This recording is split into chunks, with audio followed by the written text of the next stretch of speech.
Many veterans going back to Vietnam and subsequent thereto have been exposed to herbicides, Agent Orange. They have become sick and they have suffered.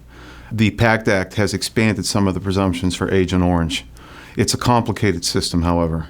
Veterans oftentimes go in, they file a claim, and because of the hyper-technicality of administrative law, especially as it relates to VA law, the forms may not be filled out properly. The criteria needed to get a presumptive service connection may not be in there with enough specificity, or in cases where perhaps a presumption does not exist outside of Agent Orange, the claims could be dismissed. Many veterans and their families have read a lot about Agent Orange exposure, the diseases that are associated with it, and they've also read about the PACT Act. They've heard about Agent Orange presumptions. Veterans who have served overseas, in Vietnam, and in other locations, in other theaters, are given presumptive service-connected disability for Agent Orange affiliated diseases.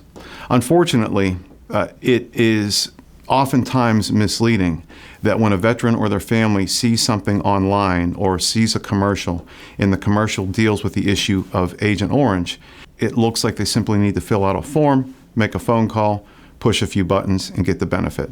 It's not that simple.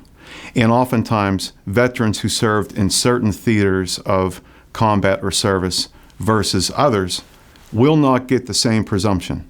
A veteran who served in Vietnam will be presumed to have been exposed to Agent Orange. A veteran who served in a different theater may not. That's where we come in. Because despite how it may look, despite how it may appear to be a simple matter of filling out a few forms, the reality is that it is not. We'll work with veterans and their families to evaluate the claim, to look at the conditions for which the veteran suffers, to see whether or not they meet one of the presumptive service connections, whether they were in the appropriate theater of combat to get a presumption, and if they were not, what next steps we need to take to work with the veteran and or their families to get the appropriate medical opinion to connect any disease they may have to their exposure to Agent Orange. So it is a process, it is complicated. It is a process that we navigate on a daily basis here for our clients. Any questions or concerns, there is no obligation to reach out to us, to speak with us, and we would be honored and privileged to work with you and your family to evaluate your claim.